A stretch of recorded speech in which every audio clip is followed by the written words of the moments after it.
Cette vidéo vous est présentée par la boutique de Diceall.com, les prix les plus bas sur vos jeux de société favoris.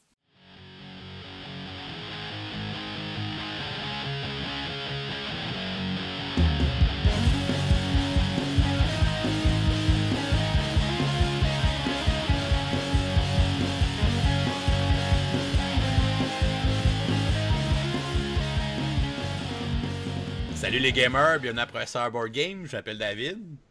Moi c'est LP. Aujourd'hui, on vous offre un top 10 de nos meilleurs jeux pour deux joueurs, que ce soit des jeux duels, donc en confrontation à deux, ou des jeux duo, donc des jeux en coopération qui se jouent uniquement à deux joueurs. C'est un style de jeu quand même assez populaire et je pense que tous les deux, on apprécie particulièrement ce nombre de joueurs-là pour un jeu. Donc, ce sont une catégorie de jeux qu'on aime beaucoup essayer puis qu'on aime beaucoup s'acheter. Oui, on en possède beaucoup. Puis en plus, les jeux à deux, ça inclut tout ce qui est CCG, les jeux de cartes, les jeux de collectionneurs. Fait que il y a évidemment beaucoup de choses qu'on possède là-dedans. Par curiosité, j'aime bien faire la prédiction, crossover, des croisements entre nos listes.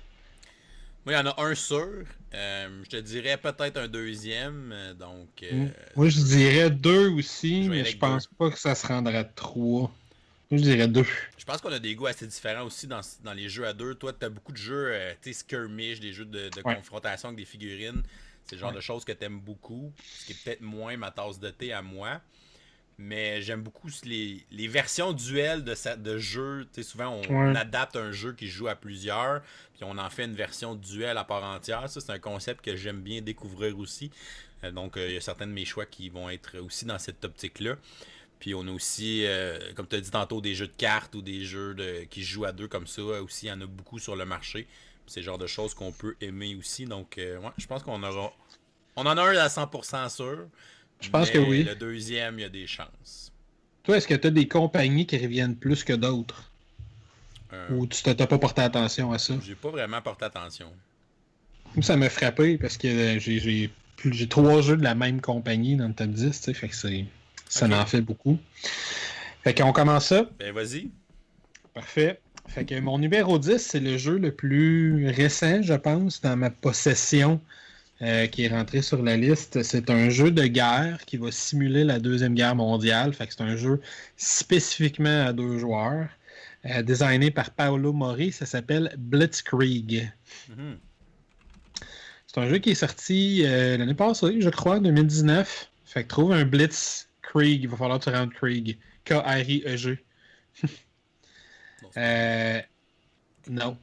C'est 2019 au gros minimum. Ah, c'est le quatrième de ta liste, World War II in 20 minutes, le 4-5e. Parfait. C'est celui-là. Fait que dans ce jeu-là, dans le fond, c'est un jeu de type tug of war, souk à la corde en quelque sorte. Fait qu'il y a un joueur qui contrôle les nazis, un joueur qui contrôle les alliés. Le plateau de jeu il est divisé dans 5 espèces de zones de guerre, le Pacifique, l'Europe de l'Est, l'Europe de l'Ouest, l'Asie, etc. Puis on a un petit cube qu'on va essayer de tirer de notre côté pour gagner l'avantage dans cette zone-là. Puis dans le fond, à notre tour de jeu, tout ce qu'on fait, c'est qu'on a une espèce de sac de jetons. Là, on voit, il y a un joueur derrière son paravent, les jetons qui lui sont accessibles. Puis on va commencer avec un certain nombre de jetons au début de la partie, 3.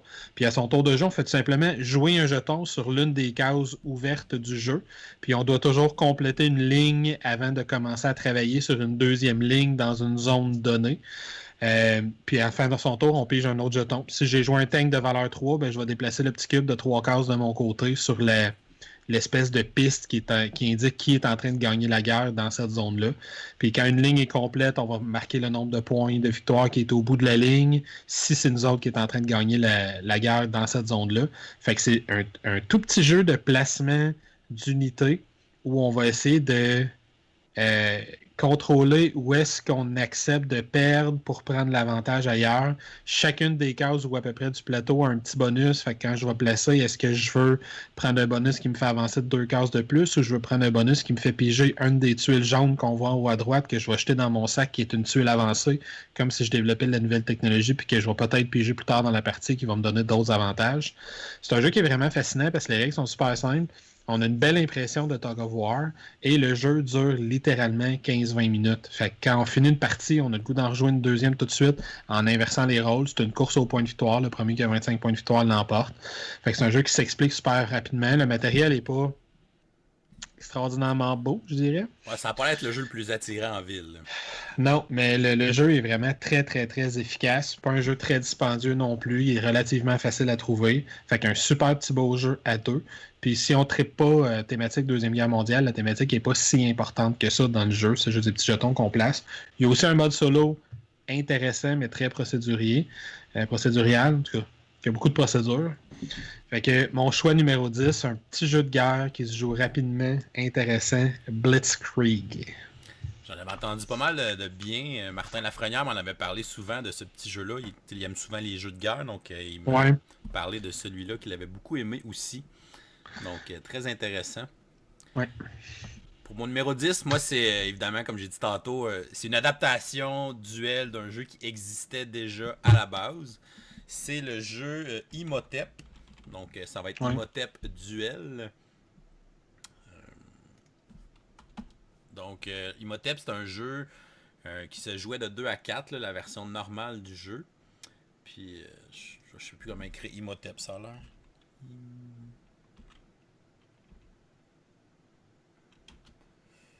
THEP, je pense. Ah, c'est un H. Imhotep. Ah! Ouais, c'est ça. Donc, c'est un jeu où on bâtit des pyramides, un obélisque, une chambre funéraire, un temple en Égypte. Et dans le fond, la version à 4, elle est le fun, mais très chaotique. Là. Donc, on n'a pas un trop gros contrôle sur ce qui se passe. Parce qu'au final, on va recruter des pierres, on va les mettre dans des bateaux. Ouais. Mais les autres joueurs peuvent envoyer le bateau avec tes pierres à une place qui est pas vraiment bonne pour toi. Fait que ça peut comme devenir un peu frustrant. La version duel, je trouve qu'elle prend le même concept. Donc, on va encore construire les 4 constructions, là, le temple, l'obélisque, la pyramide, puis la chambre funéraire. Mais on va avoir plus de stratégie, selon moi. Donc, on va avoir une espèce de plateau de 9 cases. Et autour de ce plateau-là, on va avoir 6 bateaux qui ont des jetons. Donc, les différents jetons sont pour aller construire les 4 constructions que je viens de nommer.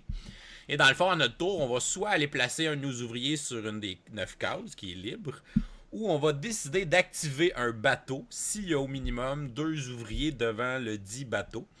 Peu importe sont à qui les ouvriers.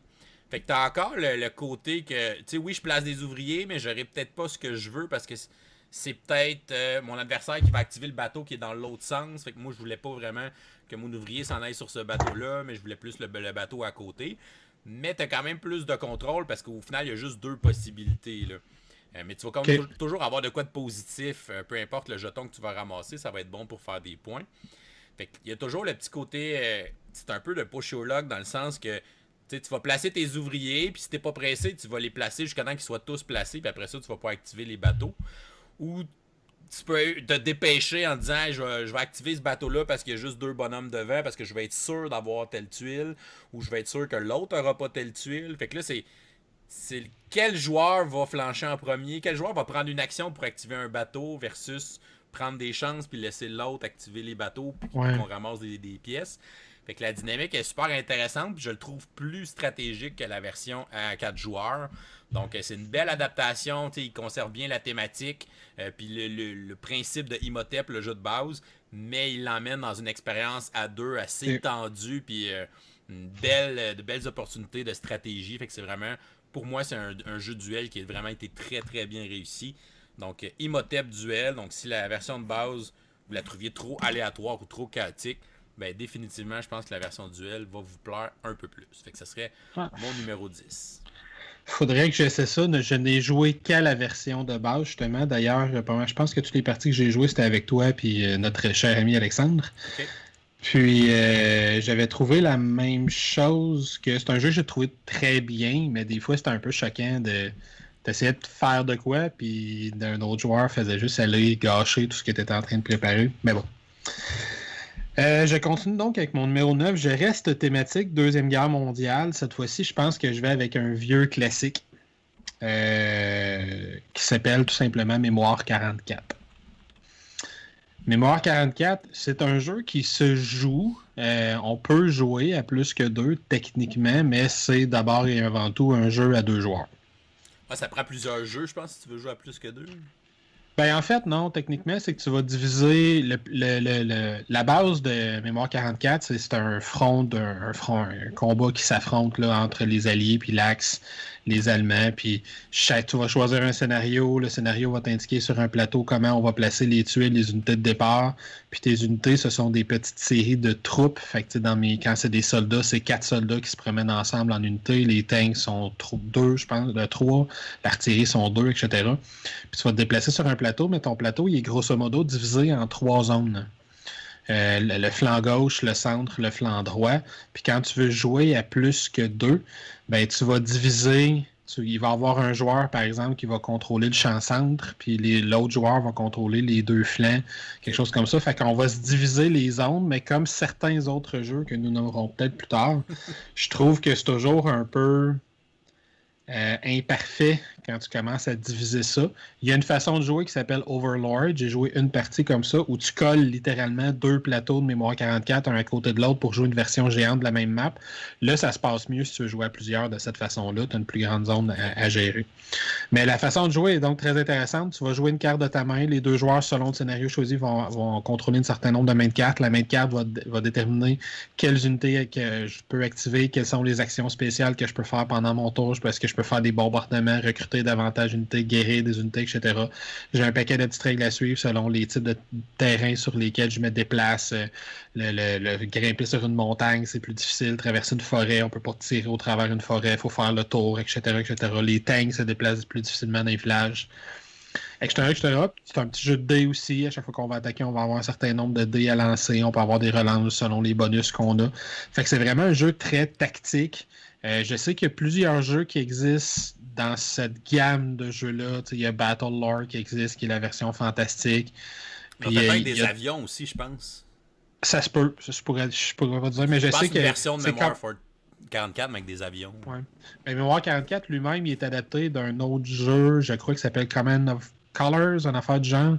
Quelqu'un pourra sûrement le préciser dans les commentaires, mais c'est toute une gamme de jeux qui existent, qui ont tous un système de base similaire. Moi, celui que j'aime beaucoup dans cette gamme-là, c'est Mémoire 44, évidemment. J'aime beaucoup la thématique Deuxième Guerre mondiale. Puis on reprend aussi, j'aime beaucoup cet aspect-là, dans le jeu, on reprend des batailles qui se sont réellement passées, fait que le jeu n'est pas nécessairement égal. Tu sais, si tu fais le débarquement de Normandie, tu commences, puis je pense que c'est ça la map qu'on voit, tu commences avec les 3/4 de tes unités qui sont dans l'eau, pendant que celui qui contrôle les Allemands, il est en haut des collines avec des mitraillettes installées puis de l'artillerie, puis il faut que tu ailles le battre. C'est extrêmement difficile. Mais sinon, c'est un très beau petit jeu de cartes où quand tu vas jouer une unité, ça va déterminer quel type d'unité tu peux activer sur quel flanc.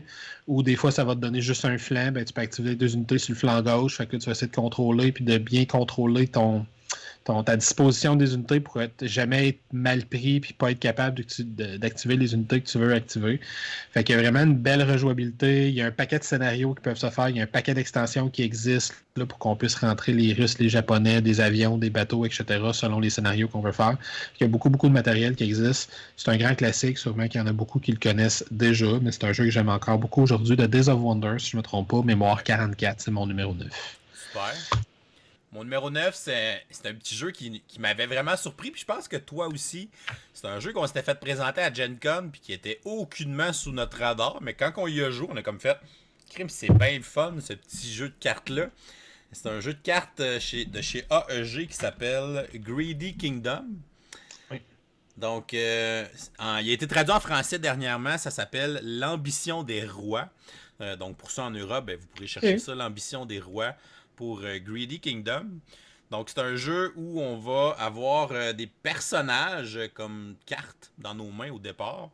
Et c'est un jeu un peu d'action simultanée puis de bluff. Là. Dans le fond, on a un joueur qui va être l'attaquant, puis un joueur qui va être en défense. Donc, le joueur qui est l'attaquant va jouer 3 de ses personnages face cachée. Puis on a chacun les mêmes personnages au début de la partie.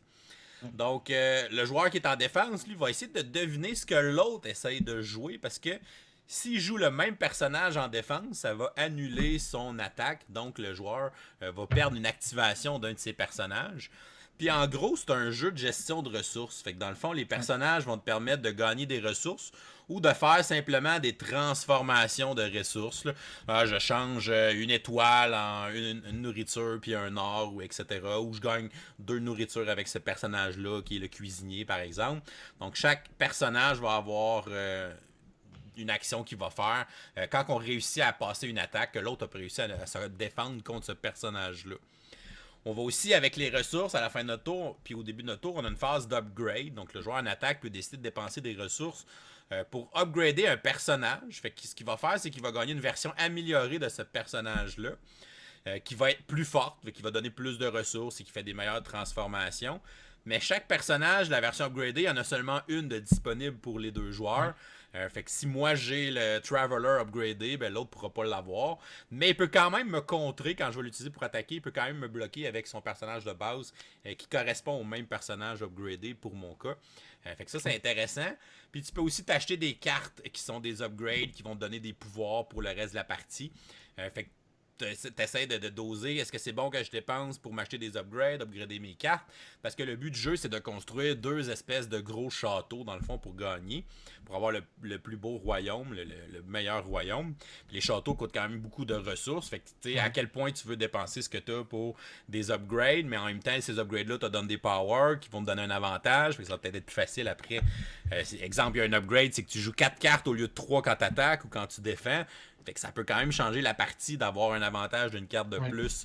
Fait que ça peut valoir la peine d'investir dans ces choses-là. Fait que ça donne beaucoup d'opportunités stratégiques avec ce petit jeu-là. Puis pour vrai, les parties de ce jeu-là sont vraiment le fun. Puis le côté de... Tu sais, je vais essayer de deviner ce que l'autre est en train de penser pour pouvoir placer les bonnes cartes pour le contrer. Mais là, lui, il a pensé que je pensais comme lui. Fait que là, il a mis d'autres choses que je m'attendais moins.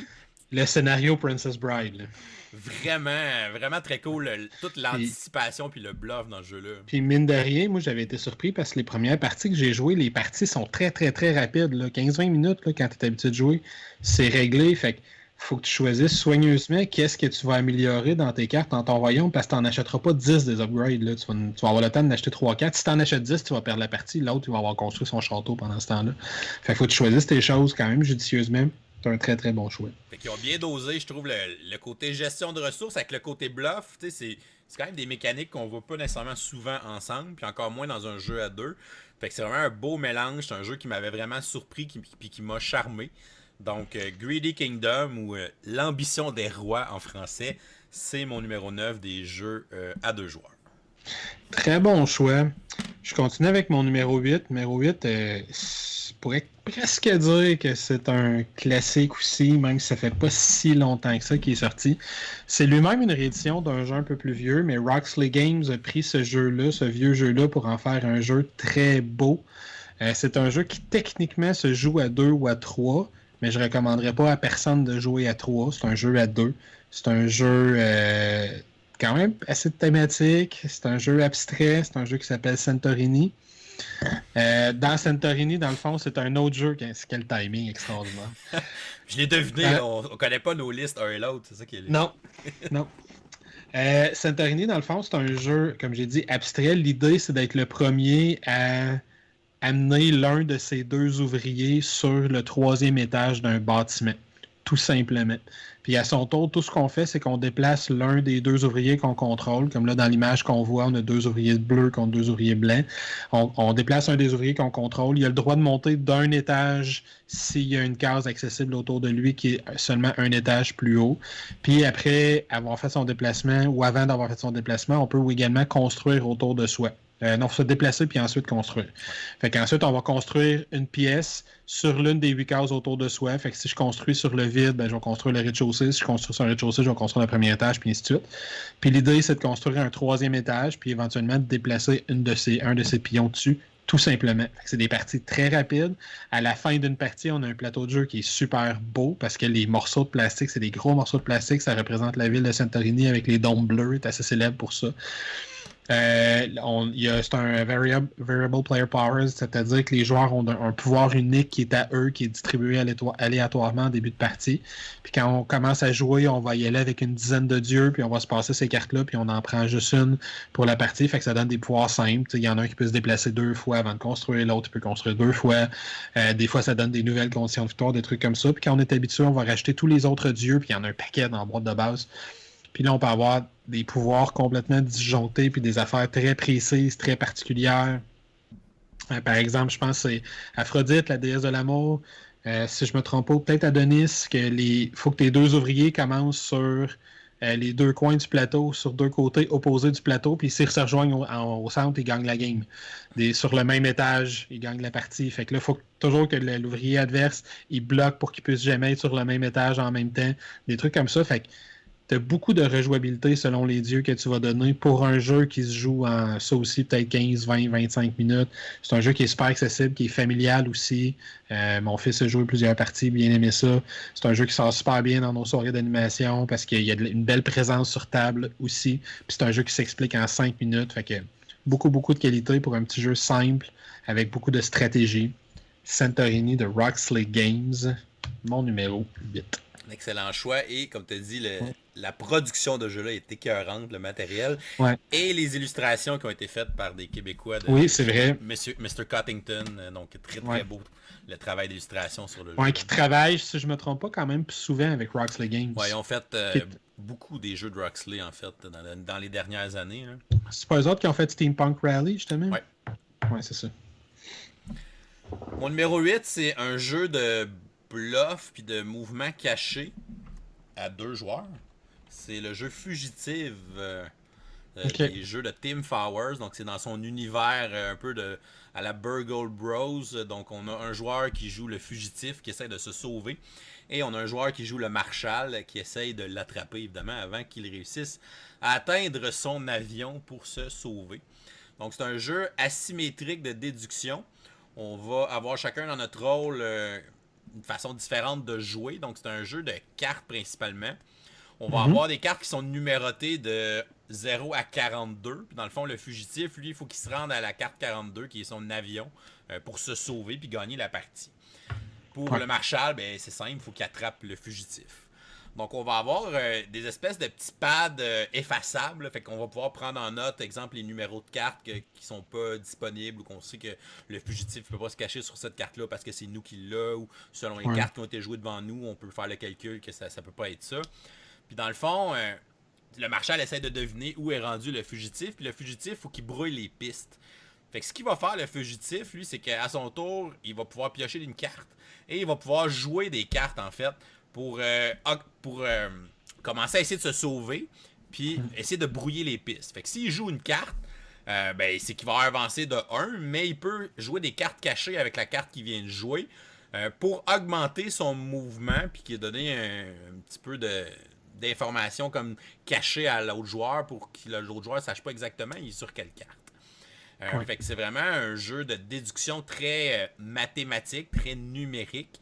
Mais la dynamique de jeu-là est super intéressante. Puis, autant c'est le fun, jouer le Marshal, qui est vraiment plus un rôle de déduction, que tu essaies justement de barrer les chiffres, puis essayer de comprendre c'est quoi les cartes que l'autre a jouées, puis d'anticiper où il est. Puis, à ton tour, le Marshal, c'est que tu vas essayer de deviner des cartes pour justement faire retourner les cartes que l'autre a jouées, puis commencer à le poursuivre dans sa piste. Fait que tu peux prendre des notes, puis à un moment donné, tu peux essayer d'en deviner 3 d'un seul coup, puis si t'es là d'un coup, ben là, toutes ces cartes-là vont être révélées, fait que tu vas pouvoir regagner du terrain sur lui. Fait que tu peux ramasser des informations pendant plusieurs tours, puis à un moment donné, ben paf, là, tu révèles tout ce que tu as pris en note, puis ce que tu as deviné, puis là, tu commences à être vraiment très proche de lui. Puis le fugitif, lui, c'est vraiment une autre dynamique. Lui, c'est vraiment la dynamique du mouvement caché. Fait que tu sais, t'as tout le hype de. Je joue ces cartes-là pour essayer de brouiller ma piste, puis là, il va penser que je suis à telle place, mais finalement, je suis allé à tel autre chiffre. Fait que c'est vraiment une dynamique intéressante, puis c'est aussi le fun de jouer les deux côtés de la médaille là, avec ce jeu-là. Fait que c'est un beau petit jeu asymétrique pour 2 joueurs de déduction. C'est pas un style qui est très présent dans les jeux à 2. Je connais peut-être Mr. Jack, qui est aussi un jeu de déduction à 2, mais sinon, il n'y en a pas tant que ça. Fait que je pense que c'est quelque chose de super intéressant pour les jeux duels. Là, Est-ce que tu as essayé? Est-ce que tu as essayé des deux côtés de la partie, justement? Ouais. Ok. J'ai aimé un peu plus le Marshall, le côté de déduction, très mathématique, ça venait beaucoup me chercher. Mais c'est vraiment le fun aussi, le fugitif, le petit côté, le thrill que t'as de jouer des cartes cachées, puis d'essayer de bluffer sous ce que t'es, puis Ouais. essayer de te cacher. Fait que ça aussi, c'est vraiment le fun à jouer. Donc, Fugitive, qui serait mon numéro 8. Je pense qu'il a été traduit en français depuis qu'il est sorti. Euh, de mémoire, j'ai vu Ah ça ouais? passer dans les dernières années, il me semble. Faudrait vérifier. Moi, je n'ai joué qu'une fois. Faudrait que je rejoue. Ça fait longtemps. C'était au Saint-Thomas. Mhm. Ça fait un certain temps. Mais bon choix. Je continue avec mon choix numéro 7, qui est probablement mon plus petit jeu de toute ma liste, qui est un jeu qui a exactement quoi 10 pièces, puis une vingtaine de cartes, puis un petit tapis de jeu. C'est un jeu qui s'appelle Onitama. Je savais que tu le nommerais, lui. Ah, j'aime tellement ce jeu-là. Puis Onitama, il est merveilleux dans sa simplicité. C'est une belle boîte rectangulaire faite sur le long. On déroule une espèce de tapis. On va contrôler un sensei et ses 4 disciples. Et dans le fond, l'idée, on a deux façons de gagner. Soit on va déplacer notre sensei sur la case du temple adverse, qui est la case centrale de. Qu'est-ce que c'est ça? Qui est la case Ils ont mis centrale. des fusils dans leur partie, il n'y a pas ça Ouais, dans c'est le ça. jeu. Tiens. Qui est la case centrale de la ligne de fond de son adversaire. Fait que si j'amène mon sensei sur la position de départ du sensei de mon adversaire, ben, je vais gagner la partie. Ou si je capture le sensei de l'adversaire, je vais gagner la partie aussi. Puis le jeu se joue de façon extrêmement simple. On va se faire donner 2 cartes de déplacement en début de partie. Notre adversaire va s'en faire donner 2 également. Puis à notre tour, puis il va en avoir une qui va être mise sur le côté. À notre tour, on choisit une de nos cartes de déplacement. La case noire correspond à l'un de nos personnages. On choisit lequel de nos personnages va se déplacer, puis on le déplace en suivant le mouvement qui est sur la carte. Fait qu'il peut aller sur n'importe laquelle des cases colorées qui est sur la carte. Si je tombe sur une case où il y a un adversaire, je capture la pièce de mon adversaire. Ensuite, la carte, je vais la mettre de côté, puis je vais la remplacer par la case qui a été précédemment mise de côté, qu'on voit à la gauche du plateau là, sur l'image que tu montres. Fait qu'au total, il va y avoir 5 cartes de mouvement qui vont se déplacer entre les deux joueurs. Puis toutes mes figures peuvent faire n'importe quel des déplacements qui est indiqué sur la carte. Fait que c'est vraiment juste de dire est-ce que j'essaie de capturer le sensei adverse ou j'essaie de dépositionner mon sensei pour la victoire. Puis de manipuler les pièces en fonction de ça. Fait que c'est une espèce de version ultra simplifiée des échecs, en quelque sorte, Ouais. avec moins de pièces, un plus petit plateau, fait que des parties rapides. C'est un jeu hautement stratégique. Les extensions sont toutes plus intéressantes les unes que les autres. Il y en a 2 qui existent pour l'instant à ma connaissance. Il y en a une qui fait juste ajouter plus de cartes, intéressant dans un jeu comme celui-là.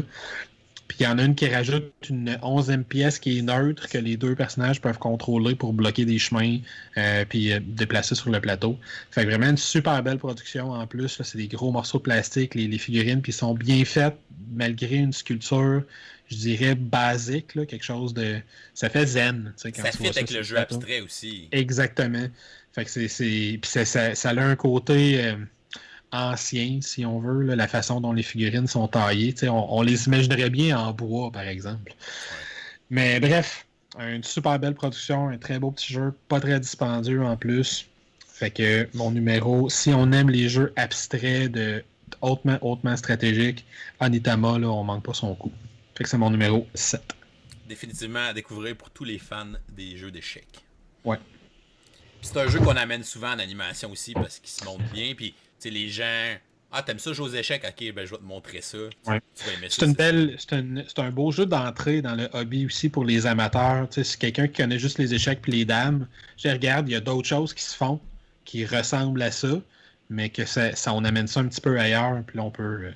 Ça fait une belle porte d'entrée dans le hobby. Eh oui. Mon numéro 7, c'est aussi une autre belle porte d'entrée dans le hobby. C'est un jeu que j'amène tout le temps dans nos soirées d'animation aussi. C'est Patchwork. Ouais. Donc, dès qu'il y a 2 personnes qui arrivent en duo, ben Patchwork, c'est comme un de mes classiques que je veux leur montrer. Ouais. C'est le Ça dépend, c'est. Oui, vas-y. Ah, vas-y. J'allais juste dire, ça dépend, c'est lequel de nous deux qui sera à leur table en premier. Ouais, c'est ça. Ils vont jouer ça à Nitama ou à Patchwork.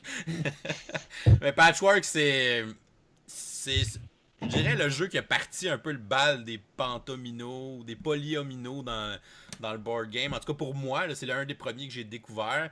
Puis je trouve que c'est un qui le fait le mieux parce qu'il n'y a pas juste le placement des fameuses tuiles Tetris ou de Polomino, mais il y a aussi un jeu derrière tout ça.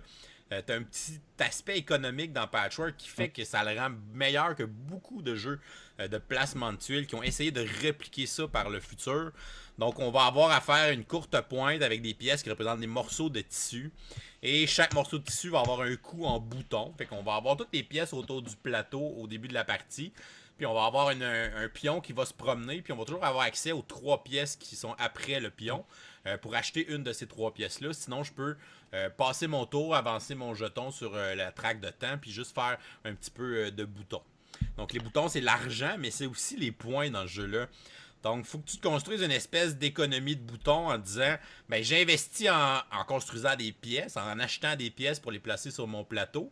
Parce que le but, c'est de recouvrir aussi le plus de cases. Parce que chaque case qui est non remplie à la fin de la partie, c'est moins 2 points. Fait que ça se peut que la première game que tu joues à Patchwork, que tu finisses à moins 6. Puis là, tu fais comme je viens-tu d'avoir un score négatif à ce jeu-là? Oui, ça se peut. Mais en rejoignant, tu vas devenir de plus en plus performant. Puis tu vas faire des scores dans les positifs à un moment donné.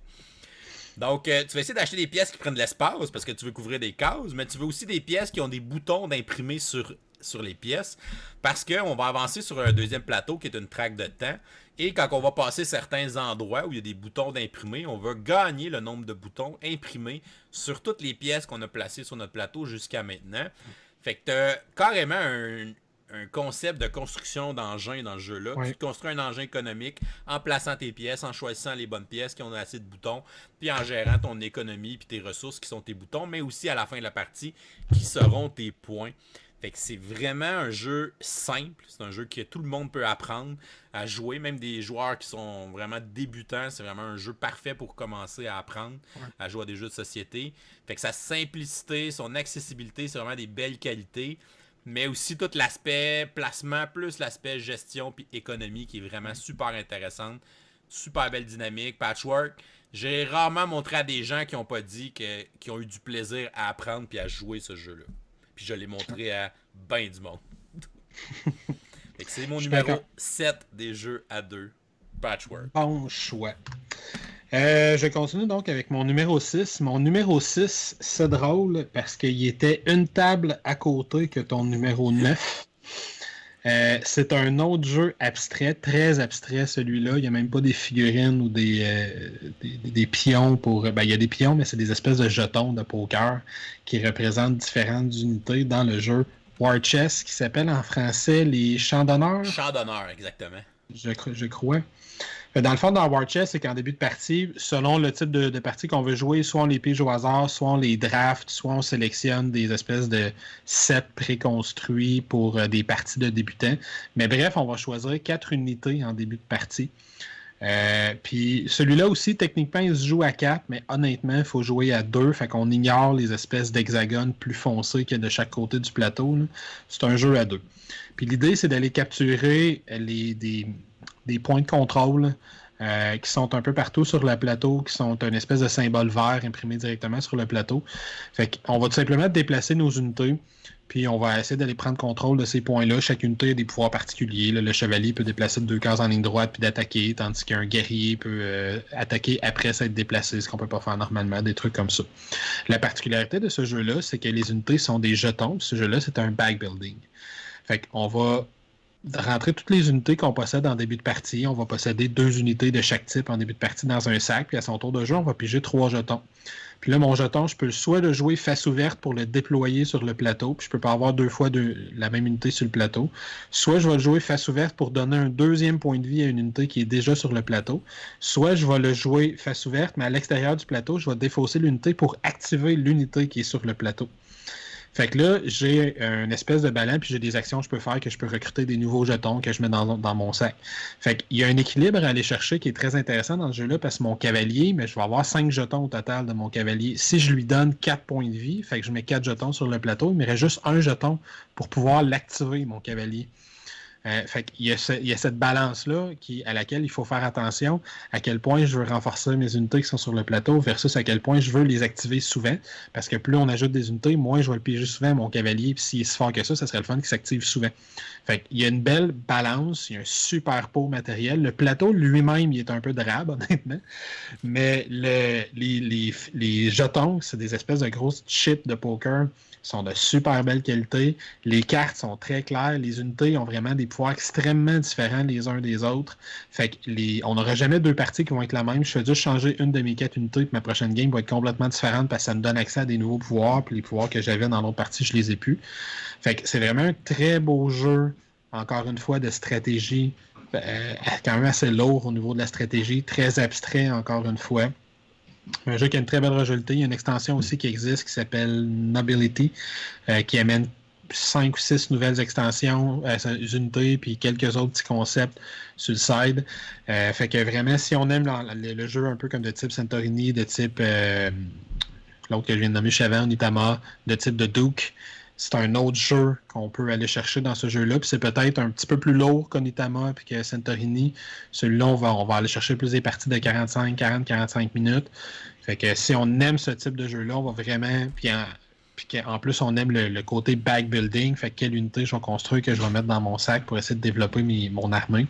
Si on aime cette combinaison-là, c'est vraiment un coup de circuit assuré. Là. Fait que mon numéro 6, War Chest, ou Champ d'honneur. Lui aussi, je me doutais que tu allais le mettre. Moi, je l'ai pas joué encore, malheureusement. Ah! J'en ai reçu une copie française là, depuis qu'il est arrivé en magasin, mais j'ai pas eu l'occasion d'y jouer avec le confinement, évidemment. Moi, j'avais commandé juste avant le confinement l'extension, mais j'ai pas encore joué avec l'extension parce que je l'ai reçu le 17 mars. Quoi. Donc, définitivement, un jeu que je veux essayer. Puis, on l'avait vu à Gen Con aussi. Il voulait nous en donner une copie, mais il avait tout vendu déjà au moment où il avait parlé le dimanche, la dernière journée. Fait que, ouais, c'était vraiment un. Si ma mémoire est bonne, il était littéralement, il y avait la table de War Chest, puis juste à côté, il y avait la table de Great Kingdom. Ouais. Vraiment. Donc, super. Mon numéro 6, c'est une autre version d'un jeu à deux qui est d'un jeu normal, qui joue à plusieurs jeux. Mais c'est aussi mon seul jeu coopératif de toute ma liste. Donc, c'est un jeu duo et non un jeu duel. Donc, c'est la version Codename Duo. Ah. Donc, la version coopérative de Codename qui se joue uniquement à 2 joueurs. Donc, Codename Duet en anglais, Codename Duo en français, là. La twist, c'est qu'on va avoir la carte, dans le fond, qui a les indices, qui nous dit quels agents on veut faire deviner à notre coéquipier. C'est que la carte est recto-verso. Donc, chaque personne voit une partie des informations. Fait que de mon côté, moi, je vois que les cases vertes, c'est les agents qu'il faut que je fasse deviner. Puis mon coéquipier, lui, va voir de son côté d'autres cases vertes qu'il faut qu'il fasse deviner. On en a 3 en commun, mais les autres sont différentes. Puis on a aussi 3 assassins, fait que 3 cases noires qu'il faut vraiment pas faire deviner à l'autre joueur. Et même chose de l'autre côté, il y a 3 assassins, mais on en a juste un en commun dans les 3, fait qu'il faut quand même faire attention à ça. Puis la twist, c'est qu'on va vraiment alterner les rôles un après l'autre. Fait que moi, je commence, je vais donner un indice à la codename, là. Je vais nommer un mot, puis je vais nommer un chiffre. Puis c'est le nombre d'indices que je pense qu'on peut aller trouver avec le mot que j'ai choisi. Donc, je pourrais dire animaux 3, sachant qu'il y a 3 noms d'animaux parmi les indices qu'il faut que je fasse deviner. Et après ça, mon coéquipier va essayer de deviner comme il fait d'habitude dans un jeu de codename. Si jamais il se trompe, là, ça va mettre fin à mon tour abruptement. Puis on a des espèces de jetons pour se rappeler combien de tours on a joué. Fait qu'on a comme un timer pour réussir la partie. On n'a pas des tours indéfiniment, sinon ça serait évidemment trop facile, on irait un par un. Ouais. Fait qu'il faut avoir une espèce de pression. Et dans celui-là, on peut deviner le nombre d'indices qu'on veut, le tant qu'on se trompe pas. Là. Fait que même si j'avais dit animaux 2, il pourrait deviner plus que 2 indices en utilisant les indices des tours précédents. Il n'y a pas de limite dans celui-là. Dans les autres, il y a une limite de plus 1 de ce qui a été dit, mais c'est pas le cas dans celui-là. Et après ça, soit que on va finir notre tour de façon volontaire en disant « Ok, j'ai deviné les 2 que tu m'as donné ce tour-là, j'arrête mon tour de jeu. » Puis après ça, on switch les rôles. Fait que c'est l'autre joueur qui va me donner un indice à moi, puis c'est moi qui va deviner. Fait que ce que j'aime dans Codename, c'est que j'aime ça jouer les 2 rôles. Mais tu sais, quand tu joues à 8, tu vas donner les indices à peu près une fois dans la soirée parce que on va alterner après ça pour que tout le monde le fasse. Tandis que dans le codename duo, ben tu sais, un tour c'est moi qui donne les indices, l'autre tour c'est moi qui devine. Fait que c'est vraiment back and forth comme ça. Puis je trouve que c'est une belle dynamique pour codename. Puis c'est ça que j'aime. Je pense que je l'aime plus que le jeu de base à cause de ça. Parce qu'on remplit tout le temps les 2 rôles dans chaque partie. Puis tu te sens engagé dans chacune des parties. Il y a des genres d'achievements que tu peux faire aussi dans le livret d'instruction. Fait que tu peux avoir des parties qui sont plus difficiles, moins difficiles là, quand tu commences à être bon aussi. Fait que tu peux moduler un peu la difficulté de tes parties en essayant de faire ces achievements-là. Mais pour vrai, j'étais tellement sceptique à la version duo de Codename. J'étais comme, une version coop à 2, ça va vraiment être merdique. Finalement, c'est vraiment merveilleux. C'est très bon. C'est vraiment excellent même. Puis c'est meilleur que le jeu de base même que je dirais. Donc, Codename Duo, une version à 2 qui m'a vraiment surpris. Puis, que je vous conseille de découvrir. Si vous aimez Codename, je pense que pour moi, c'est la meilleure façon de le jouer. Codename Duo, mon numéro 6. Super. Je continue avec mon numéro 5. Mon numéro 5, c'est un jeu de cartes. C'est un jeu de cartes à collectionner. La particularité de ce jeu de cartes à collectionner-là, en plus d'être un jeu que j'ai revu, duquel j'ai fait une review récemment, c'est qu'il y a des dés. C'est Star Wars Destiny. Dans Star Wars Destiny, ben dans le fond, on va avoir un deck de cartes. C'est très, très Magic the Gathering. On va avoir un deck de cartes. On a il y a certaines de nos cartes qui sont les héros qu'on va contrôler pendant notre partie. Ils ont un certain nombre de points de vie. Une fois que j'ai réussi à éliminer tous les points de vie des héros de mon adversaire, je remporte la partie. Puis si les points de vie de tous mes héros tombent à 0, évidemment, ben, je perds la partie. C'est des parties relativement rapides, normalement 15, 20, 25 minutes, là, une demi-heure peut-être. Puis on va jouer une partie. Fait que, comme beaucoup de jeux de ce type-là, ben, j'ai 1 million de cartes qui vont venir faire différents effets. Lui, comme je l'ai déjà dit, sa particularité, c'est qu'il y a plusieurs de ces cartes-là qui viennent avec un dé. Puis l'une des actions que je peux faire dans mon tour, c'est d'activer une de mes cartes qui a un dé pour lancer le dé. Fait que j'aime beaucoup l'aspect aléatoire qui vient dans le jeu. Si j'ai beau avoir Luke Skywalker dans mon équipe avec un double dé, quand je prends l'action pour rouler ces 2 dés, peut-être qu'au lieu de faire 4 points de dégâts ce tour-là, ben, il va juste faire une ressource ou 2. Que c'est le fun à faire, mais c'est pas ça que tu veux que Luke te fasse, te donner quelques ressources de plus pour aller jouer davantage de cartes. C'est un jeu, comme je l'ai dit, un collectible. Fait qu'on peut se lancer vraiment dans différents sets qui existent là, parmi les douzaines de sets qui ont sorti jusqu'à maintenant.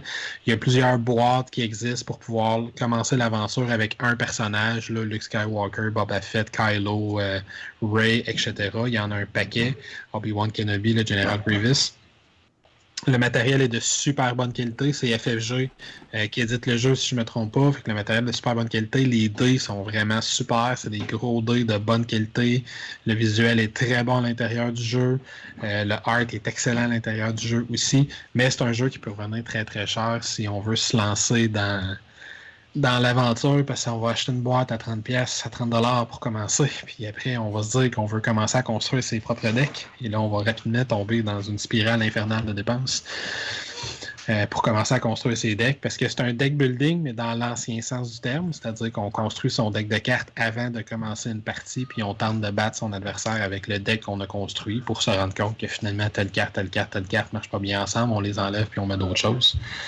Fait que si on aime ces aspects-là, si on aime l'univers de Star Wars, si on aime voir différentes combinaisons qu'on pourrait faire, j'ai un deck que j'aime beaucoup, c'est Padmé puis Leia, qui sont les 2 héros du deck.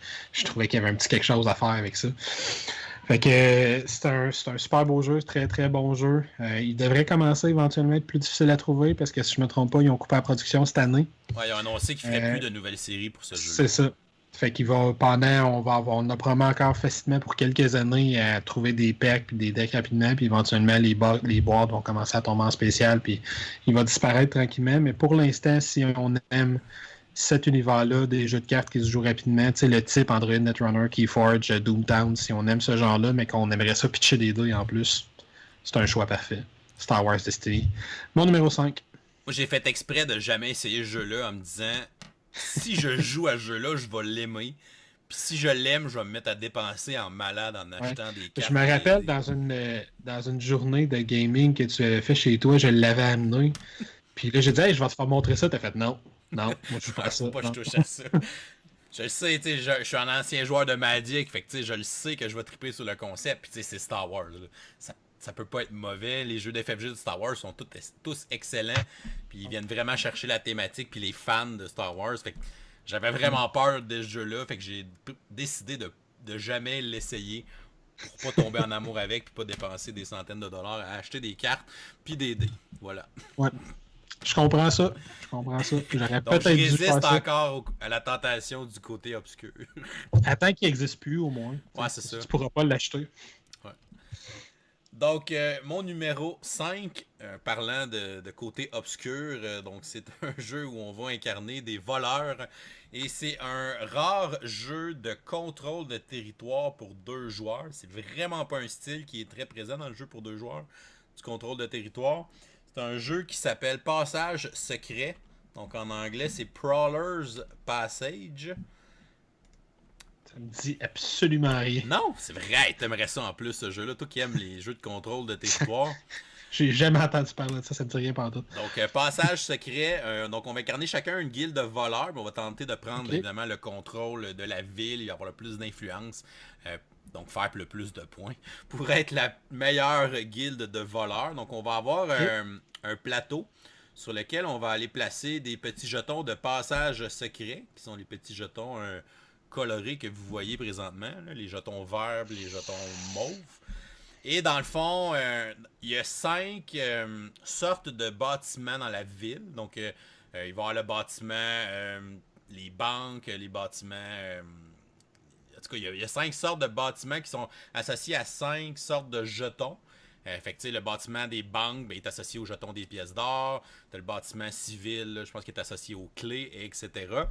Puis, dans le fond, tu vas avoir une espèce de plateau avec un peu un tir à la corde, là, si on veut.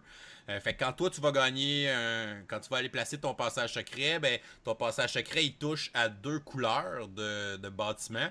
Fait que tu vas si je place un passage secret puis il est à côté d'un bâtiment bleu puis d'un bâtiment rose, ben, je vais aller avancer ces 2 jetons-là de mon côté de une case là, sur le tir à la corde. Okay. Parce que si tu réussis à amener un jeton sur ton côté d'influence, c'est toi qui vas contrôler cette faction-là. Puis c'est toi qui vas gagner leur façon de scorer des points. Donc chaque couleur, celui qui la contrôle, il va scorer les points de cette faction-là. Puis dans le jeu, on a un décompte de points. Donc on le voit ici là, avec le tir à la corde en bas, avec les petits jetons de couleur. Puis dans le fond, il y a un décompte de mi-partie, puis un décompte de fin de partie. Fait qu'il y a vraiment un concept de timing dans ce jeu-là, parce que soit que la mi-partie va se déclencher quand on va avoir mis un certain nombre de passages secrets, ou qu'on a enlevé 2 des 4 statues. Fait que tu peux comme forcer le scoring de demi-partie un peu plus tôt si tu penses que tu es en avance. Si tu as le contrôle de plus de guildes, ben c'est peut-être temps justement qu'on fasse le scoring de demi-partie. Fait qu'il y a vraiment des concepts intéressants dans le jeu. Tu as aussi des objectifs. À chaque partie, on va piger 3 objectifs de partie.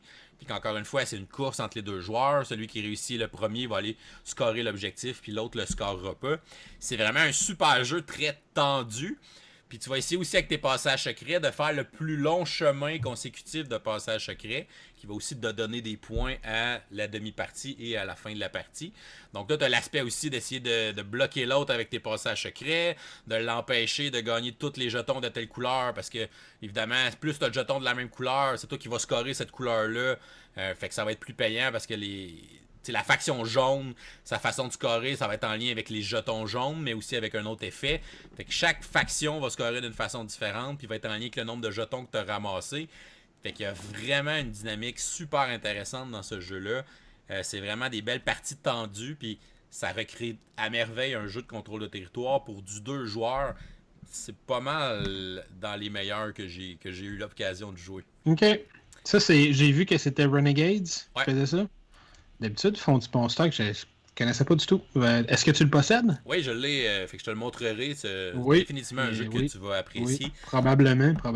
Donc, mon numéro 5, Passage Secret. Ben, très curieux d'essayer ça prochainement. Je continue avec mon numéro 4, qui est un jeu que je sais que tu apprécies, que je m'attends à voir un petit peu plus loin sur la liste. C'est un jeu de la même compagnie et du même univers que ce que je viens de nommer. C'est donc un jeu à deux dans l'univers de Star Wars de FFG. C'est Star Wars Rebellion, qui est Ben oui. sorti il doit faire 5 ans, 2015, je pense. 2016? 2016. 2016. Ouais, quand même 4 ans. Fait que Star Wars Rebellion, il est connu comme étant, à juste titre, une espèce de Star Wars dans une boîte. Là. C'est l'ancienne trilogie, donc les épisodes 4, 5 et 6. Un joueur va contrôler les rebelles qui ont caché une base quelque part sur l'une de ces planètes-là en début de partie. Si ma mémoire est bonne, ils choisissent la planète ou ils pigent parmi un certain nombre de cartes. On dirait, je ne me rappelle plus. Ils choisissent. Tu peux choisir. Oui. Fait qu'ils choisissent leur planète de départ. Puis leur idée à eux, c'est de causer différents actes de rébellion pour lever la population contre l'Empire. Puis ça va être représenté par une espèce de petit jeton qui se déplace sur une piste. Puis il faut que ce jeton-là rejoigne le marqueur de tour de jeu en quelque sorte. Fait que soit il faut qu'il toffe assez longtemps pour que le marqueur de tour de jeu se rende à eux, soit il faut qu'ils commettent des actes de rébellion pour faire avancer leur propre marqueur vers le marqueur de tour de jeu, puis ainsi accélérer le moment où les deux marqueurs se rencontreront. Si les marqueurs se rencontrent, les rebelles gagnent la partie. L'Empire, lui, joue à cachette. Fait qu'il va tenter de trouver où se cache la base des rebelles et une fois qu'il l'a trouvée, il va évidemment la détruire avec relativement de facilité habituellement et gagner la partie. Ouais, parce que c'est pas un jeu qui est balancé dans le fond pour le combat parce que non, c'est super thématique. Fait que l'Empire, ils ont beaucoup de forces militaires, ils sont partout. Oui. Les rebelles, ils ont pas beaucoup d'unités, ils se cachent, ils font des petites attaques de guérilla. Fait que c'est super thématique avec Star Wars.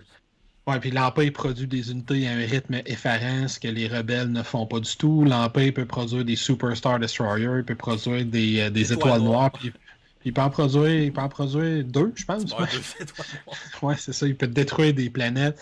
Puis parallèlement à ça, tu as un système intéressant de choix d'action où tu vas activer tes unités. Puis pour activer tes unités, tu vas leur attribuer des héros, mais tes héros, tu n'es pas obligé de les utiliser pour activer des unités. Ils peuvent faire des missions de leur côté. Puis les missions, généralement, ça va reprendre des grandes lignes narratives des anciens épisodes 4, 5 et 6. Fait que tu vas avoir Boba Fett qui va essayer de capturer quelqu'un. Tu vas avoir l'Empereur qui va essayer de tourner quelqu'un du côté sombre de la Force. Tu vas avoir Luke qui va aller faire son entraînement avec Yoda sur Dagobah. Des trucs comme ça. Fait que tu vas revivre ces moments-là, mais à moins que Dagobah se fasse exploser. Ouais, c'est quelque chose que j'ai déjà fait. Luc, dans ton équipe, on va aller péter Dagobah tout de suite au lieu de faire péter Dantooine. Tu sais, comme ça, je sais pas, on dirait qu'il y a quelqu'un qui se cache là-bas. Mais bref, c'est vraiment Star Wars dans une boîte. Puis moi, c'est un jeu qui me fait penser à un autre jeu qui s'appelle La Guerre de l'Anneau. Qui ont un peu un concept similaire où le joueur qui contrôle le mal a vraiment une force militaire écrasante, mais le joueur qui contrôle le bien, il y a une autre condition de victoire qui est un petit peu plus facile à aller atteindre. Par contre, la Guerre de l'Anneau, je ne l'ai pas inclus dans ma liste parce que c'est un jeu qui se joue bien à 4. C'est un jeu de 2 à 4 joueurs. Je sais qu'il est designé à la base pour être un jeu de duo, mais il se joue bien à 4. Tandis que Star Wars Rebellion, à plus que 2, il y a des règles. Mais dans le fond, c'est de prendre le tour d'un joueur, puis de le séparer 50-50, puis de dire, toi, tu fais cette partie-là du tour, puis moi, je fais cette partie-là du tour. Tu contrôles les amiraux, je contrôle les généraux. Puis c'est à peu près tout. Fait que j'aime pas beaucoup les règles 4 joueurs. Pour cette raison-là, je le considère vraiment comme un jeu à 2. C'est vraiment une variante pour jouer à 4. Oui, c'est ça. Pour vrai, moi aussi, je l'ai déjà essayé une fois. Puis définitivement, c'est moins bon que à 2. Donc il est vraiment fait pour un jeu à 2, je suis d'accord avec toi. Fait que c'est pour ça que j'hésitais lequel des deux jeux ou si je mettais les deux dans ma liste, mais j'ai choisi Star Wars Rebellion parce que c'est vraiment un très beau jeu de duel. C'est probablement le plus long de ma liste par contre. C'est un gros jeu complexe. C'est un bon 3 heures, 2-3 heures une partie. Quand on est habitué, on peut peut-être s'en tirer en bas de 2 heures, mais quand on est habitué. Ouais, les premières parties, 3-4 c'est des bons 3 heures. 3-4 heures, ouais, c'est ça. Puis c'est ça, tandis que la Guerre de l'Anneau, c'est un jeu de 2 à 4. Il se joue bien à 2, il se joue bien à 3, il se joue bien à 4, ce qui n'est pas le cas de Star Wars Rebellion, qui est vraiment un jeu à 2. C'est pour ça que j'ai inclus celui-là. Fait que c'est vraiment, si on aime l'univers Star Wars, puis on veut un gros jeu de guerre, de conquête, mais avec quand même, il y a du mouvement caché à l'intérieur, puis il y a des belles prises de décision, des belles actions, des missions qu'on doit tenter de faire, des projets qu'on va faire à long terme. C'est un super beau jeu pour ça. Fait que Star Wars Rebellion, mon numéro 4 de FFG, encore une fois. Deuxième jeu Star Wars d'affilée. Je ne peux qu'être d'accord avec ce choix. Peut-être qu'on en reparlera plus tard. Qui sait? Je dirais qu'il y a des chances. Il y a des chances. Mon numéro 4, c'est un jeu ultra beige qui s'appelle Targi. Il y a eu une nouvelle édition il n'y a pas si longtemps que ça, mais il est pas super plus beau qu'avant, je te dirais. Là, mais c'est vraiment pas sa force, le visuel, ce jeu-là. Vous voyez que la boîte, déjà en partant, tu vois ça dans le magasin, c'est comme... Ça a l'air de rien, honnêtement, là. Mais en fait, c'est un jeu à deux... C'est un jeu de placement d'ouvriers, mais avec une twist quand même assez intéressante. Le croisement. J'essaie de trouver une image où on va bien le voir. Là, mais ouais, donc on a une espèce de grille au milieu. Dans le fond, le plateau, c'est comme plein de cartes qui sont une à la suite de l'autre, qui font une espèce de rectangle. Puis dans le fond, on va générer des cartes de ressources, puis des cartes de bâtiments, si on veut, au milieu de ce rectangle-là. Puis c'est les cartes qu'on va pouvoir acheter ou qu'on va pouvoir activer les effets là, pendant la partie. Puis dans le fond, on va alterner à tour de rôle. On a des ouvriers qu'on va aller placer, mais sur les cartes, justement, dans le contour du rectangle. Fait qu'on on va comme se positionner sur les contours du rectangle, mais je peux pas placer un ouvrier en face d'un autre ouvrier. Fait que là, si moi je me place en haut, ben là, l'autre pourra pas se placer en bas en face de moi. Il faut qu'il prenne une autre colonne ou une autre rangée qui est libre, justement. Puis à chaque tour, il y a une espèce de voleur qui se promène puis qui fait le tour du plateau, qui est un peu le timer de la partie aussi. Fait que lui aussi, il peut t'embêter. Il prend une place qu'on peut pas aller, évidemment, à chacune des rondes. Puis dans le fond, une fois qu'on a placé nos ouvriers, nos 3 ouvriers, on va aller placer des cylindres aux intersections de nos ouvriers. Fait que dans le fond, où nos ouvriers se croisent, ça va être des emplacements au centre où on va aller placer les petits cylindres. Et on va ensuite activer toutes les actions où on a un cylindre ou où on a un ouvrier dans l'ordre de notre choix. Fait que là, je pourrais dire, je vais activer la carte qui me donne deux dates ou 2 selles. Puis là, après ça, je vais aller activer tel autre bâtiment que je vais construire devant moi. Parce qu'on se construit une espèce de tableau avec les bâtiments pour essayer de marquer le plus de points possible. Puis les cartes de bâtiments ont des icônes. Là. Fait que tu vas essayer de faire une rangée, soit avec toutes des icônes différents, ou une rangée avec toutes des icônes pareilles pour déclencher des bonus aussi à la fin de la partie.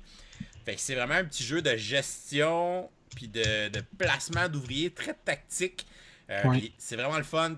T'essaies de réfléchir, t'essaies de contrer l'autre tout en essayant d'aller chercher le maximum parce qu'évidemment, il y a certaines actions dans le contour du rectangle qui sont vraiment fortes. Des actions qui te permettent de faire du trade, des actions qui te permettent de dépenser des ressources pour faire des points. Il y en a qui te permettent de jouer une carte que tu avais réservée dans ta main, donc de jouer cette carte-là. Il faut que tu aies une place précise. Fait que c'est vraiment le fun, les actions qu'on se dispute dans le jeu-là, puis la tension qu'il y a à l'intérieur du jeu, c'est assez particulier. Puis le système, justement, de placer les ouvriers autour, puis qu'on a les actions qui se croisent aussi, en plus des actions où on a mis les ouvriers, c'est vraiment super ingénieux, pour vrai. C'est un de mes jeux favoris à 2 là, dans les jeux de gestion puis les placements d'ouvriers. C'est vraiment une belle petite merveille, puis un jeu qui a beaucoup d'originalité. J'ai pas vu de jeu qui reprenait un peu ce principe-là. Donc, et pour un petit package, c'est vrai qu'il est impressionnant. C'est une petite boîte, c'est pas dispendieuse. Il est pas très long à expliquer. C'est vraiment un jeu qui a beaucoup de qualité. Donc, Targi, qui serait mon numéro 4 des jeux pour 2. Super bon choix. Je continue avec mon numéro 3, puis là, je réalise en le lisant que c'est mon 3e jeu consécutif de la même compagnie avec la même thématique. Pas un autre jeu de Star Wars? Ouais, de FFG. Wow. Là, tu vas être capable de trouver c'est quoi? Un autre jeu de Star Wars de FFG, confrontation à 2. Ah, ben c'est X-Wing? X-Wing? Ben oui. Fait que X-Wing, là, on est vraiment dans le vrai skirmish pur et dur. C'est un autre jeu de collectionneur, c'est-à-dire que quand on achète une boîte d'X-Wing, ça c'est la première édition, il y a une 2e édition qui est sortie depuis. On va acheter une boîte dans laquelle il y a grosso modo 3 vaisseaux. Puis l'idée, c'est que on va se faire une surface de jeu de 3 pieds par 3 pieds qui ressemble, si on a moyen de se payer un tapis de jeu qui va ressembler à ça, mais une table de cuisine, ça fait un job. Fait qu'on va se prendre une surface de 3 pieds par 3 pieds. On va commencer de son côté du plateau. Notre adversaire commence de son côté du plateau. On peut choisir des scénarios, là, fait que se mettre des trucs à escorter ou du cargo à aller récupérer sur la map, des astéroïdes à éviter. Mais grosso modo, il faut éliminer toutes les unités de son adversaire.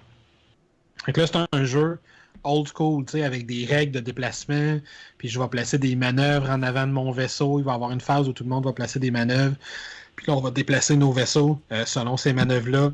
Fait que c'est le genre de jeu que j'ai pas le droit d'aller mettre ma manœuvre sur la table pour voir où je vais arriver. Il faut que j'y aille à l'œil, Puis après, je fais mon tournée de 90 degrés, puis finalement, j'arrive un petit peu plus à droite que je pensais, puis là, je suis plus capable de tirer dessus, je suis plus dans l'angle. Après, il y a une phase de tir, fait que là, on sort nos règles pour voir si t'es à portée, si t'es dans mon angle de vue, etc. Puis on se tire dessus, puis on lance des dés pour voir si on a réussi à se tirer dessus ou non. Puis là, après, si on se rend compte qu'on aime ça, ben là, dans la boîte de base, on a un X-Wing puis 2 TIE Fighters. Fait que là, on peut aller s'acheter un B-Wing, un Y-Wing. On peut aller s'acheter le Faucon. On peut aller s'acheter le Slave One. Puis là, ils ont commencé à sortir des gros vaisseaux. Moi, j'ai le Tanteen Forge, un Mini Imperial Destroyer. As-tu le Ghost? Oui, j'ai le Ghost et le Phantom. J'ai les deux. Fait que le Ghost, d'ailleurs, il est gros. Là, il est plus gros que le Faucon. Puis en plus, c'est des figurines qui viennent pré-peintes. Fait que t'as pas besoin de faire la job de peinture. C'est déjà fait. C'est des règles simples d'apprentissage, mais très tactiques. Puis il y a une partie construction de deck avant la partie, parce que là, selon les parties qu'on veut jouer, c'est le genre de jeu que tu dis on va faire une partie à 50 points, à 100 points, à 150 points. Puis là, avec mes 100 points, ben là, si je prends le Ghost, il vaut 48 points. Si je mets Hera Syndulla comme pilote, ben là, mon Ghost va valoir 60 points. Fait que là, je peux me mettre peut-être un petit X-Wing à 20 points. Puis Luke dedans, ben là, finalement, il vaut 30, mon X-Wing, ainsi de suite. Fait que tu vas choisir tes pilotes, tu vas leur mettre des habiletés spéciales, des torpilles spéciales, tu vas mettre R2D2 avec Luke dans les swings, ils sont pas battables, etc., etc. Fait que tu vas construire ta flotte, tu vas aller contre l'autre, puis quand tu commences à avoir plein de matériel, tu peux faire des scénarios particuliers. J'aime beaucoup le scénario où il y a un vaisseau rebelle qui quitte une planète, puis toute la troupe rebelle, il faut tout simplement qu'elle escorte le vaisseau. Puis l'Empire a juste un objectif, c'est de péter ce vaisseau-là, de le faire exploser. Il n'y a pas besoin de tuer personne d'autre. C'est super intéressant. Il y a plein de petits scénarios qui existent. Il y a plein de scénarios custom-made qu'on peut trouver sur Internet. La deuxième édition vient rajouter les pouvoirs de la force aux pilotes. Fait que les pilotes qui ont la force ont un petit quelque chose, une petite règle supplémentaire qu'ils peuvent utiliser. Fait que si on aime le skirmish, si on aime Star Wars, si on veut se tirer dessus, t'approcher du monde, c'est super intéressant. Puis je ferais une barre oblique et rajouter le jeu Star Wars Armada, qui est l'espèce de suite spirituelle où c'est 80-70% les mêmes règles, mais là qu'on va aller appliquer au vaisseau de commandement. Là. Fait que les X-Wing, c'est des petites affaires minuscules, là, grosses de même dans Armada. Puis là, on a des vrais Imperial Destroyer, puis le vaisseau de l'Amiral Akbar, puis etc. Exactement, les cruisers des mondes Calamari. Puis là, eux autres, il y a un système de déplacement qui fonctionne un peu différemment parce qu'ils se déplacent lentement. Fait qu'il faut que tu prévois ton déplacement pour les 4 prochains tours, des trucs comme ça. Fait que si on veut un gros vaisseau à déploiement très stratégique, on va aller avec Armada. Si on cherche les dogfights, là, des revirements de situation extrêmement rapides, des avions qui se déplacent et qui tournent sur un scène, mais là, on va aller chercher X-Wing. Dans les deux cas, ce sont des très très bons jeux d'escarmouche spatiale. Ouais, c'est un feeling un peu. C'est un genre de wargame light, mettons, là, parce que, comme tu dis, il y a des règles de gabarit, les règles de déplacement, c'est très, très, très wargame, ce côté-là. Ouais, mais moi, dans le dernier top qu'on a fait, on avait parlé, moi j'avais parlé de Necromunda, qui est un vieux wargame que j'avais joué dans les années 90. Quand je suis arrivé adulte, puis je suis tombé sur X-Wing, c'est le même feeling que ça me redonnait. C'est pour ça que j'étais accroché, puis en plus, c'est dans un univers que j'aime beaucoup. Fait que cet aspect-là, là, d'aller voir là, ce que je me rends, d'essayer de me positionner pour être capable de me placer, pour être dans le dos du faucon, pour pouvoir tirer dessus, puis que ça y prenne du temps avec se revire de bord, puis qu'il soit capable de venir me chercher. Ares Game a fait un jeu similaire qui s'appelle... Avec Battlestar Galactica. Oui, mais il y en avait fait un, Battlestar Galactica. Dans le fond, il y a les règles copier-coller d'un jeu que c'est des avions de la Deuxième Guerre mondiale. Okay. Je me rappelle plus comment il s'appelle. Birds of War, je pense, une affaire comme ça. Mais il y a un jeu similaire, fait que si on cherche la thématique Deuxième Guerre mondiale, Ares a fait un jeu qui ressemble beaucoup à X-Wing, mais avec des avions de la Deuxième Guerre mondiale. OK. Qui est intéressant aussi. Fait que mon numéro 3, X-Wing, puis là, je devais avoir fini Star Wars. Ouais, là, c'était quand même un bon stretch Star Wars. Ouais, c'est ça. Je m'étais pas rendu compte, je les avais toutes connues. Mon numéro 3, c'est un jeu, d'après moi, que tu vas nommer dans tes 2 premières positions. Donc, c'est Watergate. Donc, c'est pas mal le plus récent parce qu'il vient d'arriver en français comme là. Je pense qu'il est sorti la semaine passée. Là. En français, ouais, c'est ça. C'est vraiment tout nouveau. Là. Nous, on l'avait eu de Gen Con l'année passée. Là. Donc, en anglais, ça fait quand même plusieurs mois qu'il est sorti. Donc, Watergate, c'est un jeu politique. Un jeu qui reprend un peu des concepts de Twilight Struggle, dans le fond, de jouer une carte pour sa valeur numérique, pour avancer des pions sur un tir à la corde, pour gagner ces pions-là puis faire des effets avec, ou de jouer la carte événement pour son événement écrit dessus. Mais une fois que ça c'est fait, ben là, cette carte-là, tu la perds pour le reste de la partie. Fait que c'est toujours la décision de dire est-ce que c'est le temps de sortir cette carte-là de mon deck, elle est vraiment forte, il y a un gros chiffre dessus, mais en même temps, il y a un super événement, donc est-ce que je le joue, mais je perds cette carte-là pour le reste de la game. Donc c'est des choix déchirants tout le long de la partie.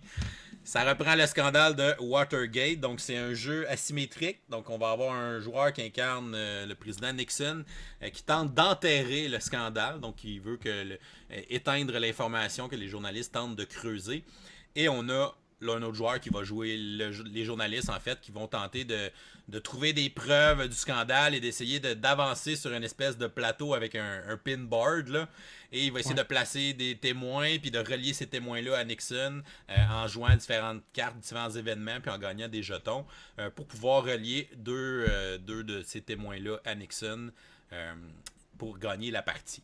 Donc c'est un jeu que moi je trippe pas nécessairement sur les jeux politiques là. C'est pas un aspect qui m'a attiré à ce jeu-là ou qui me fait triper quand je vais y jouer, mais pour vrai, le côté mécanique de ce jeu-là, même si vous êtes comme moi puis que vous avez peut-être peur de ce côté-là politique puis que vous avez peur de pas aimer ça, je pense que c'est un jeu qu'on peut aimer juste pour sa mécanique, tellement c'est solide, tellement c'est tendu, tellement que chaque décision, t'es comme qu'est-ce que je fais? Est-ce que je fais avancer ce jeton-là? Est-ce que j'y laisse l'initiative pour ce tour-là? Mais je vais essayer de gagner les jetons pour faire avancer ma piste de témoins. Parce que celui qui a l'initiative, il va jouer une carte de plus à chaque tour, ce qui est quand même assez un gros avantage. Un énorme avantage. Donc, pour vrai, c'est un jeu que c'est comme une demi-heure, 40 minutes, mais de décisions déchirantes. Puis t'as l'impression d'accomplir de quoi à chacun de tes tours. Tu te sens investi dans le jeu-là. C'est vraiment un beau bijou de jeu à deux. Watergate, là, pour vrai, c'est un jeu que tout le monde se doit d'essayer. Là. Fait que moi, avant de faire le moindre commentaire, je vais dire que mon numéro 2, c'est Watergate. Je le savais. Puis, dans le fond, c'est pour tout ce que tu as dit, on dédoublera pas toute la conversation, mais c'est un jeu extrêmement tendu, c'est un jeu, si on ne traite pas histoire, c'est un jeu où on va en apprendre. Qui est très bien fait, puis il y a une grande partie du livret, je le dis souvent quand je parle de ce jeu-là, il y a une grande partie du livret qui est consacrée à expliquer la narrative derrière chacune des cartes qui est à l'intérieur du jeu, chacune des photos. C'est un jeu qui est très immersif parce que le visuel, on le voit sur l'image, ce sont des photos d'époque, c'est pas des dessins. Puis habituellement, j'aime mieux un jeu qui va prendre des dessins que des vraies photos, mais dans ce cas-ci, comme c'est un jeu historique, ça s'y prête très bien. Comme David l'a dit, chacune des décisions est extrêmement importante. Chacune des cartes événements qu'on va jouer est extrêmement puissante. Puis la première fois qu'on joue, des fois, on va piger des cartes puis on va dire j'ai vraiment ça dans mon deck, c'est bien trop fort, qu'est-ce que je fais avec ça? Mais on réalise que l'autre aussi, il y a des cartes comme celle-là. Puis évidemment, ces cartes-là, ils ont toute une valeur numérique très élevée. Fait que là, est-ce que je la perds pour jouer son effet très puissant ou j'aime mieux qu'elle revienne dans mon deck puis je vais jouer son 5 une fois, 2 fois, peut-être 3 fois dans la partie. Fait que c'est un jeu extrêmement tendu, extrêmement bien fait. Puis là, ça commence à faire beaucoup de parties que je joue. La seule inquiétude que j'avais, moi, en début de partie, c'était sa rejouabilité. Parce qu'on a quand même 2 decks d'une 30aine de cartes et c'est tout. Mais finalement, d'une partie à l'autre, c'est pas les mêmes événements qu'on va vouloir jouer. On pige pas les cartes dans le même ordre. Ça doit faire peut-être une 15aine de parties que je joue au total, peut-être 20. Puis j'ai pour l'instant, à tout le moins, la rejouabilité est encore parfaite. Fait que pour un jeu qui est à peu près 35$, si on se rend au-delà de 20 parties avant de commencer cette année, c'est un excellent rendement. Fait que Watergate, mon deuxième choix pour tout ce que David a dit. Et pour faire notre deuxième crossover, mon numéro 2, c'est Star Wars Rebellion. Je me doutais qu'il serait quelque part. Donc, on en a parlé pas mal aussi tantôt. Là, c'est le jeu pour les fans de Star Wars. C'est un jeu ultra thématique. C'est un jeu qui raconte une histoire, mais qui raconte une histoire de personnages qu'on connaît, mais qui va comme tout revirer un peu à l'envers. Fait que c'est peut-être Leia qui va se faire tourner du côté obscur dans votre partie de Rébellion. Ma première game. Donc, c'est vraiment le fun d'écrire des nouvelles histoires pour ces personnages-là qu'on a tellement à cœur dans l'univers de Star Wars. C'est vraiment bien pensé comment ça fonctionne. Puis, autant jouer l'Empire, jouer les rebelles, c'est vraiment 2 feelings complètement différents. le thrill du joueur rebelle d'avoir sa planète, sa base cachée. Puis là, c'est comme l'Empire se déplace, puis il s'en va sur la planète juste à côté de toi. Puis là, ça prend 3 tours avant qu'ils viennent découvrir ta base. Puis à chaque fois qu'il fait un déplacement, t'es comme... Il va-tu aller sur ma base? Il va-tu pas y aller? J'essaie de garder un poker face. Ouais, puis des fois, tu sais, surtout en début de partie, j'en ai joué une partie que la partie de la moins longtemps que je joue dans ma vie. Je finis toujours par jouer contre quelqu'un qui dit hey, il me verra pas venir, je vais mettre ma planète juste à côté de sa case de départ, il pensera jamais que je suis là. Puis là, tu vas la checker juste au cas où. Ah, t'es là. T'es fait. T'as pas le temps de rien développer encore. Mais oui, c'est très, très, très, très bon jeu. Puis l'Empire, tu te sens puissant parce que t'as un paquet de vaisseaux, t'as des Star Destroyers partout, t'as la Death Star en jeu en partant. C'est comme t'as vraiment une grosse puissance militaire, tu te sens que tu domines la galaxie. Fait que tu sais, t'as ces feelings-là quand tu joues les factions. Fait que c'est vraiment très bien représenté dans son thème. Puis à chaque fois que je sors ce jeu-là, tu sais, même si c'est des parties de 2h30, 3h, ça passe comme ça. J'ai pas l'impression de jouer pendant 3 heures à ce jeu-là, puis on fait comme... La game est finie, ça fait 3 heures qu'on joue, puis j'ai l'impression que ça fait 1 heure tellement ça a passé vite, puis que ça a été le fun. Puis chaque partie de Star Wars Rebellion est unique, est vraiment le fun. C'est définitivement un de mes jeux favoris de tous les temps, en plus d'un de mes jeux favoris à 2 joueurs. Fait que on termine avec le numéro 1. Ouais. Ben moi, il est dans ton champ de vision. Normalement, tu devrais l'avoir deviné. Je pense que quand on a dit qu'on faisait cette liste-là, c'est le premier jeu que tu as nommé que je mettrais dans ma liste. C'est Mythic Battles Pantheon. Oui. Ceux et celles qui suivent la chaîne commencent à réaliser que je suis un amateur de jeux de confrontation. J'aime détruire mon adversaire dans douleur et souffrance. Et ce jeu-là, c'est quelque chose qui me permet de faire avec grande acuité et célérité. Et parfois, c'est l'inverse. Par contre, c'est moi qui se fais détruire dans des grandes souffrances, etc. Mais tu sais, qu'est-ce que c'est Mythic Battles? C'est un jeu d'escarmouche pur et dur. Fait qu'on il y a une phase de recrutement d'unités en début de partie. Fait qu'on va se choisir un dieu selon le nombre de joueurs qu'on a. Lui-ci, il se joue à 3 puis à 4, mais vraiment, il shine à 2. C'est un jeu à 2 joueurs. Donc, on va choisir un dieu. Je vais prendre Arès. L'autre va choisir Apollon ou Zeus ou Aphrodite, etc. On va choisir sur quel plateau on veut jouer. Il va y avoir une phase de recrutement de nos unités. Puis c'est d'ailleurs l'une des choses que j'aime beaucoup de ce jeu-là. La phase de recrutement fait partie du jeu. Là. Tu ne construis pas ton armée avant le début de la game comme à X-Wing.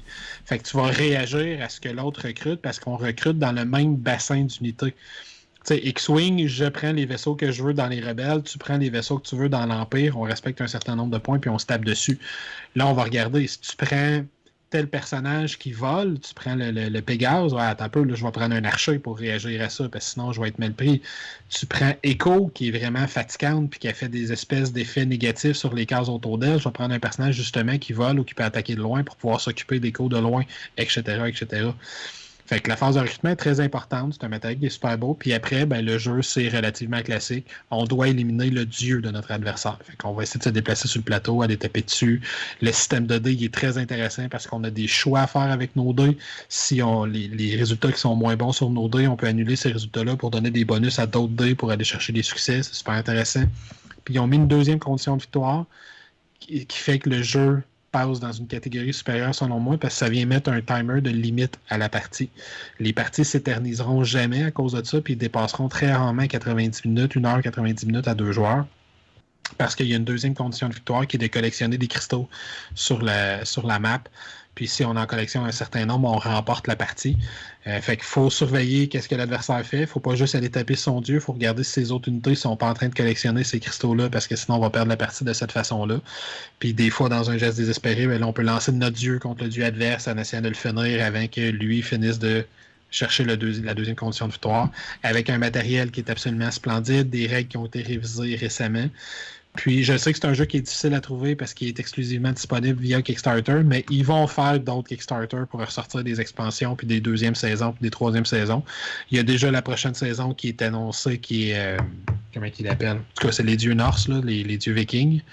Il y a déjà un géant de glace qui était disponible dans la dernière campagne, là, qui part ici en arrière, en haut. Fait que j'assume c'est Mythic Battle Ragnarok. Je pense qu'ils vont l'appeler tout simplement. Ouais, fait que c'est le même Fait que système, mais dans un autre panthéon. c'est exactement le même système dans un panthéon différent.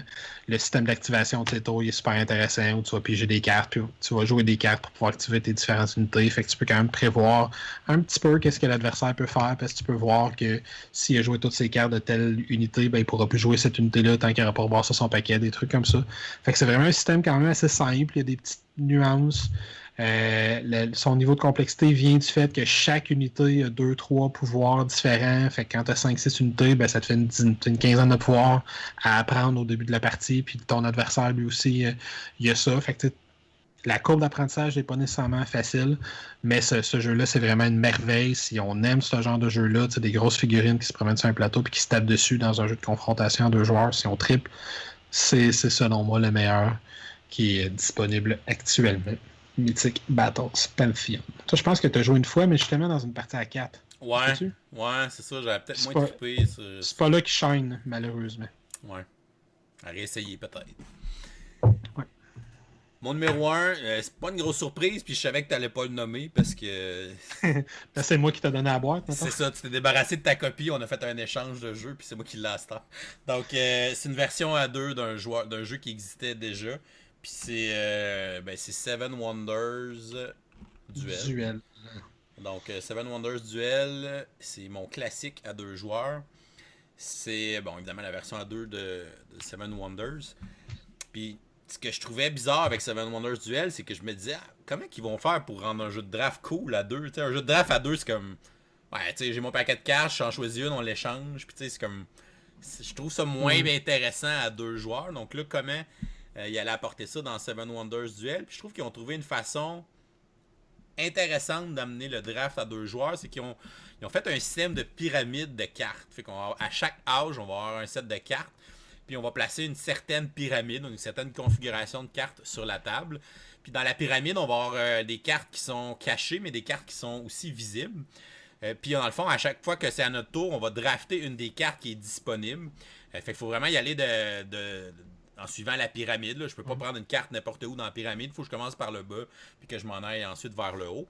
Fait que faut que je prenne les cartes du bas pour ensuite débarrer les autres cartes. Puis quand je prends une carte qui libère une carte cachée, ben on va la révéler. Fait que tu as un petit aspect de hasard parce que tu sais pas exactement toutes les cartes sont cachées où. Fait que de dire des fois, si je prends cette carte-là, ça va révéler telle autre carte pour l'autre joueur. Mais là, si jamais c'est une carte scientifique que lui a besoin, ben, j'irai peut-être pas faire ça tout de suite. Fait que je vais aller ailleurs pour que ce soit lui qui l'enlève puis que ce soit moi qui ai le premier pick sur cette carte-là.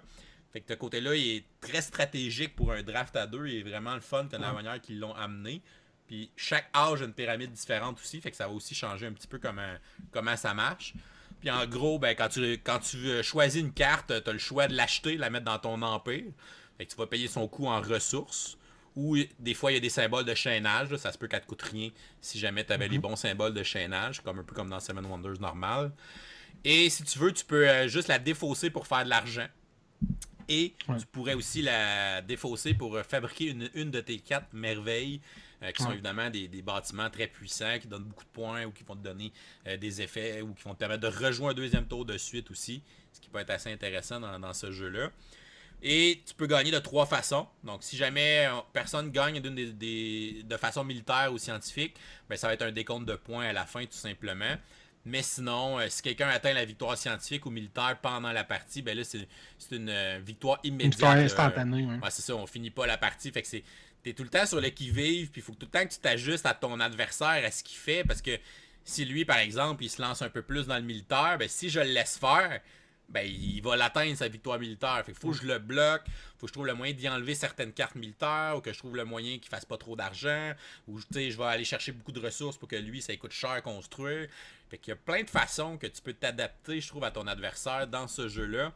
Puis le fait qu'il y ait 3 façons de gagner, ben, même des parties où tu as l'air de te faire dominer, ou l'autre, il y a vraiment beaucoup de ressources, puis tout, ça te coûte cher à construire. Mais tu peux viser la victoire scientifique ou tu peux viser la victoire militaire, puis tu peux quand même réussir à t'en sortir puis à gagner.